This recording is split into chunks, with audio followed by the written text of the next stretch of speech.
dengar lagu itu ada damai. Aku juga nggak tahu rasanya kok bisa keluar air mata, sedih aja. Saya ngerasa ada damai sejahtera kalau saya pulang dari gereja. Karena apa? Karena Tuhan menjamah saya di saat saya sedang dalam kebimbangan mencari kebenaran itu di mana. Dia udah banyak tahu kalau saya ini adalah pengikut Kristus karena pilihan. Murtad dia.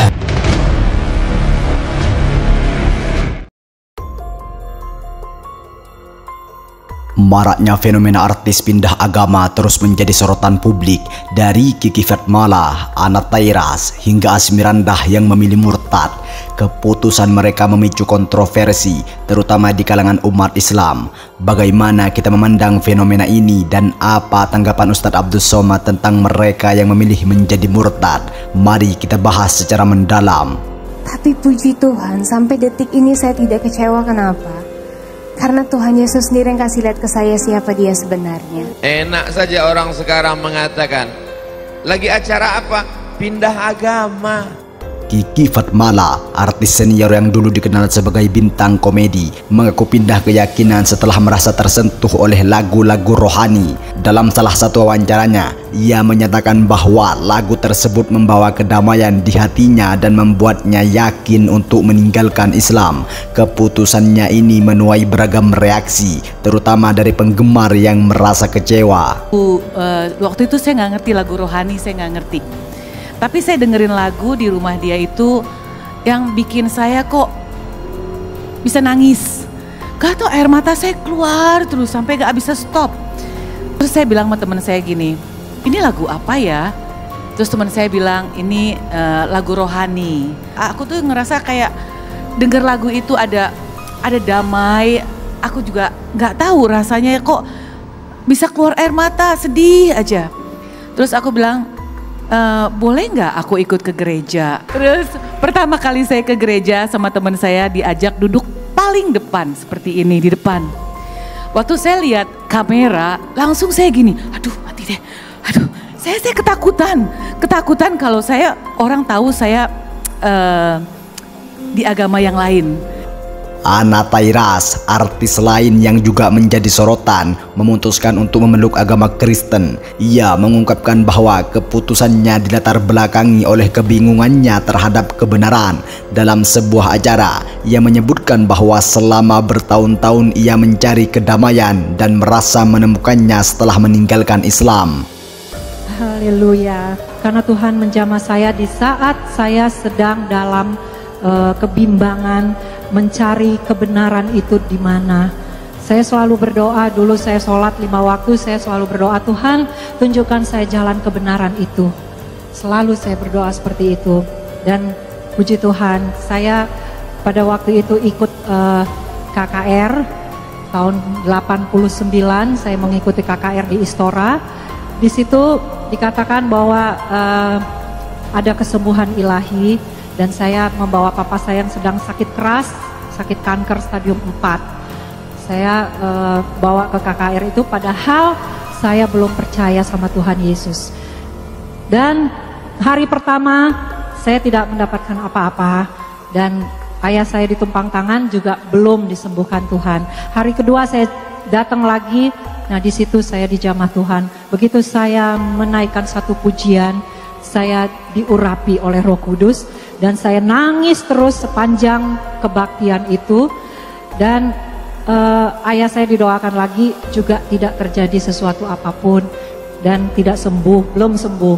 Hari yang ketiga saya datang lagi, di situ saya baru mendengarkan firman Tuhan. Betul-betul saya fokus mendengar firman Tuhan. Ya, firman Tuhan ditabur itu tidak akan kembali dengan sia-sia. Firman itu bekerja dalam kehidupan saya.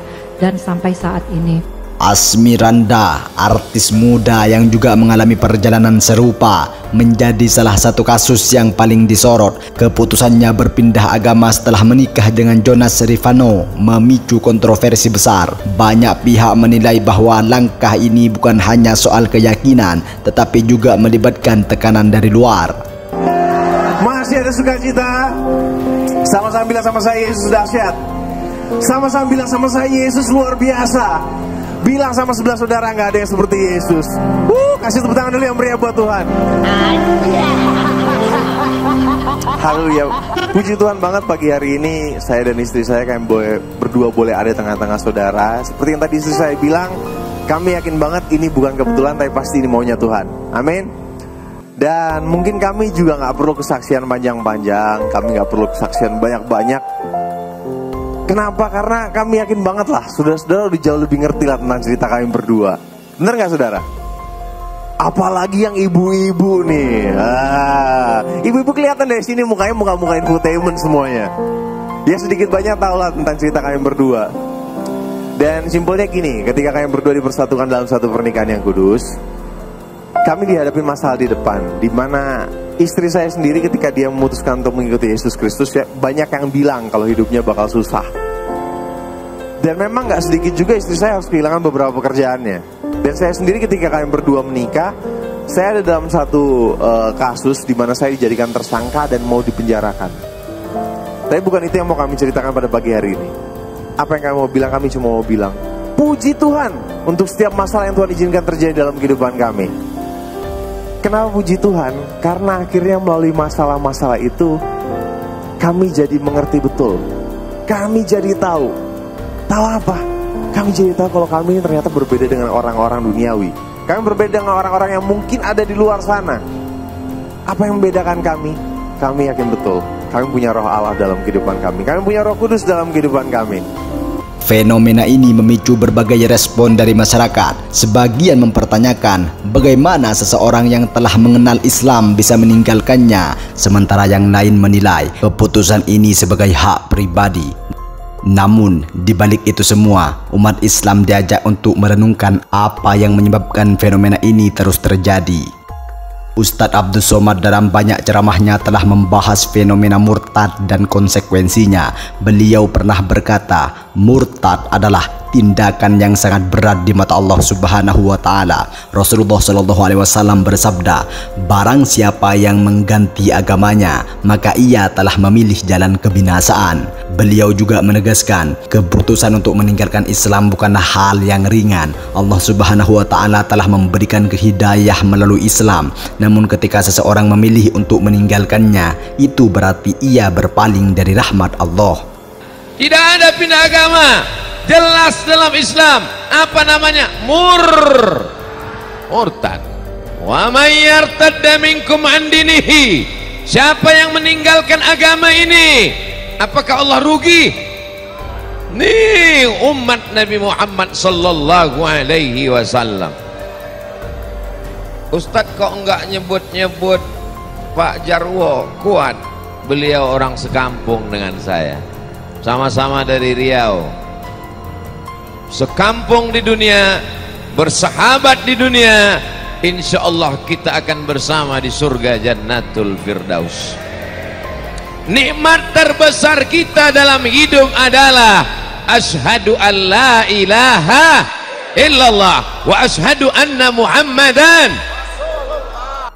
Lebih lanjut, Ustadz Abdus Somad juga mengingatkan bahwa umat Islam perlu memperkuat iman dan terus mendekatkan diri kepada Allah agar tidak tergelincir oleh godaan dunia.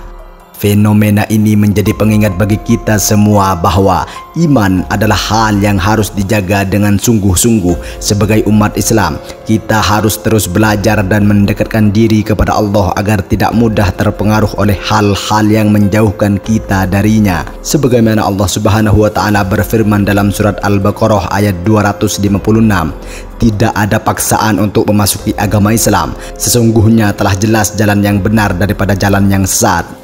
Tapi bila dia keluar dari agama ini, maka dia dikatakan mayyartadda, murtad dia, dan dia termasuk yang halal darahnya. La yahillu li muslimin, tidak halal. La yahillu damu imri'in muslim, tidak halal darah seorang muslim kecuali dia melakukan satu di antara yang tiga. An-nafsu bin nafsi, pembunuh, maka dia mesti dihukum bunuh, hukum pancung, dipotong kepalanya. Al-Thayyibuz Zani, sudah menikah tapi dia tetap juga berzina. Al-Syaikhu wa Syaikhatu, laki-laki perempuan yang sudah menikah, idza zanaya, kalau dia tetap berzina juga, farjumuhu al-battah, rajam dia. kubur setengah tubuhnya, lempar batu dia sampai mati. Yang ketiga, at-tariku lidinihi al-mufariqu lil jamaah, orang-orang yang murtad meninggalkan agama ini, maka tidak ada hukuman lain yang layak bagi dia kecuali kematian. Maka Allah mengatakan, wa may yartadda minkum an dinih, siapa yang murtad meninggalkan agama ini, wal'iyadzubillah, na'udzubillah. Setiap ulama menyebut kata murtad bolak-balik, mereka berkata a'udzubillah, wal'iyadzubillah, wa na'udzubillah, sampai keturunan anak cucu memohon agar dijauhkan. Begitulah laknatnya murtad, karena neraka jahanam sajalah tempat mereka. Di dunia mereka dihukum, di akhirat kekal abadi selamanya, khalidina fiha abada. Apakah agama Allah ini akan ketinggalan? Apakah agama ini akan hancur? Allah memberikan jawaban. Allah tidak perlu kepada kalian semua, hai orang yang murtad. Fasawfa ya'tillah, maka Allah akan ganti, akan Allah datangkan biqaumin, dengan sekelompok orang. Lihatlah begitu indahnya kalimat Al-Quran. Andai satu saja di antara kalian yang murtad, andai satu orang saja yang meninggalkan agama ini, Allah akan ganti bukan dengan satu orang, tapi Allah katakan biqaumin, dengan sekelompok kaum, orang banyak yang akan menolong agama ini. Bagaimana sifat mereka? Yuhibbuhum, Allah cinta kepada mereka. Allah yang memilih mereka, Allah yang sudah melembutkan hati mereka, dan cinta Allah itu mereka balas, wa yuhibbuna, dan mereka pun cinta kepada Allah Subhanahu wa ta'ala. Kalau sudah cinta itu bersemayam di hati, maka tak ada lagi yang dapat mengalahkannya. Ketika Qais jatuh cinta sampai gila, lalu orang bertanya, Qais, alayla turidu amid dunya wa ma fi tawayaha, apakah kau lebih memilih Laila atau dunia beserta isinya? Qais dengan lantang menjawab, lahubaru lin'aliha ahabbu ilayya wa asfali balwaha, debu yang menempel di sandal Laila lebih menyembuhkan lukaku dan lebih membuat aku sembuh dari segala kerinduanku. Ulama selalu berdalil dengan syair Qais ini. Kalau cinta kepada perempuan, cinta kepada makhluk begitu indahnya, bagaimana dengan cinta kepada Dia yang menciptakan alam semesta, yang menciptakan segala yang ada? Ketika cinta itu bersemayam, hilanglah takut, hilanglah ngeri, hilanglah marah, hilanglah tamak, hilanglah rakus. Maka mereka kau lihat berjuang di jalan Allah Subhanahu wa ta'ala. Tapi begitu mudah berkata aku cinta kepada Allah, begitu mudahnya laki-laki berkata aku mencintaimu, tapi mana buktinya? Bila kau ingin tahu cinta itu sudah bersemayam dalam hatinya, maka Allah menunjukkan sifatnya. Bagaimana sifat mereka yang dicintai Allah, yang dipilih Allah, dan mereka membalas cinta Allah? Apa kata Allah bercerita dalam kitab suci Al-Quran yang tidak ada kebatilan di dalamnya? Azillatin a'izzatin 'alal mu'minin, mereka menolong saudara mereka seiman. Kalau kau jumpai sahabatmu, kawanmu menolong saudaramu seiman, maka pegang dia erat sampai mati, karena dia adalah orang yang dipilih Allah dan dia sudah membalas cinta Allah. A'izzatin 'alal mu'minin, mereka menolong, mereka bangga, mereka menguatkan saudaranya yang beriman. Azillatin 'alal kafirin, dan tegas kepada orang-orang kafir. Adapun orang-orang yang bersorban, berjubah, memakai pakaian atribut Islam, menampakkan bahwa dia seorang muslim, manis kata-katanya, tapi justru melecehkan orang Islam, mengejek-ejek ajaran Islam, merendahkan orang Islam, dan dibalik itu dia menggunting dalam lipatan, menjegal kawan seiring, musuh dalam selimut, menikam dari belakang. Maka sebenarnya mereka hanyalah orang-orang yang ditunjukkan Allah kepada alam semesta. Inilah mereka yang berkata manis, tapi sampai masanya Allah akan tunjukkan bahwa yang di dalam hati itu lebih busuk daripada bangkai. Maka Allah katakan di dalam ayat yang singkat ini namun padat maknanya, a'izzatin 'alal mu'minin, azillatin 'alal kafirin. Bukan benci kepada berbeda agama, karena Islam mengajarkan a'izzatin, merasakan kuat, kekuatan yang luar biasa, dan mereka la yakhafuna, tidak pernah takut, yujahiduna fi sabilillah, mereka berjuang, mereka berjihad fi sabilillah, di jalan Allah Subhanahu wa taala, mengajak orang ke jalan Allah, mengajak orang ke rumah Allah, mengajak orang ke hukum Allah. Yujahiduna fi sabilillah, berjihad, mengerahkan segenap kemampuan dan kekuatan fi sabilillah, di jalan Allah. Apakah ketika mereka melaksanakan itu bebas daripada segala hambatan dan rintangan? Tentu akan ada caci maki, sumpah serapah, akan ada duri-duri yang melintang, karena mereka tidak ditaburi bunga-bunga, tidak dihamparkan karpet yang memerah, tapi akan banyak godaan dan cobaan. Dan Allah mengatakan sifat mereka, la yakhafuna laumata laim. La yakhafun, mereka tidak takut laumata laim, cacian, remeh-temeh, sumpah serapah dari orang-orang yang merendahkan mereka. Hari ini istilah itu disebut dengan haters. Hari ini dikatakan dengan istilah bully. Zaman berganti, musim berubah, tapi yang diterima oleh para pejuang kebenaran itu juga. Pada zaman Musa, mereka berhadapan dengan para pembenci dari kalangan Fir'aun. Pada zaman Isa alaihi salam, mereka berhadapan dengan para pembenci dari kalangan Bani Israel. Pada zaman Muhammad sallallahu alaihi wasallam, mereka akan berhadapan dengan para pembenci dari Abu Jahal, Abu Lahab, dan musuh-musuh Allah. Selama dunia masih terhampar, langit masih terbentang, bumi masih ada tegak, maka begitu pula para pembenci akan tetap ada, karena dunia ini adalah tempat kebaikan dan kejahatan. Wa nafsu wa ma sawaha, demi jiwa dan penciptaannya.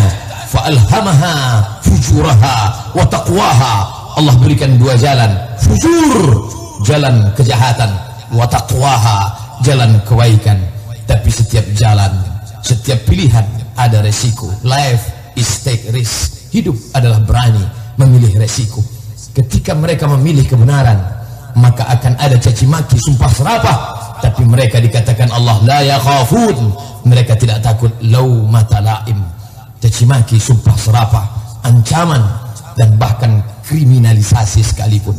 Dzalika fadlullah, itulah kelebihan, keutamaan yang diberikan Allah Subhanahu wa taala. Kepada siapa dia berikan? May yasha, kepada siapa saja yang dia kehendaki. Pandanglah indahnya bertapa susunan ayat Al-Quran. Di awal dia katakan dia yang memilih, yuhibbuhum, dia yang mencintai. Sebelum ayat ini dia tutup, dia pun berkata, may yasha, dia yang memilih. Aku yang mencintai mereka, aku juga yang memilih mereka. Namun, pilihan itu membawa tanggung jawab besar di dunia maupun di akhirat.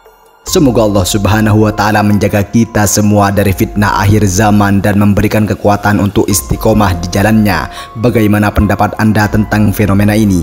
Tuliskan di kolom komentar dan jangan lupa untuk terus memperkuat iman kita. Terima kasih.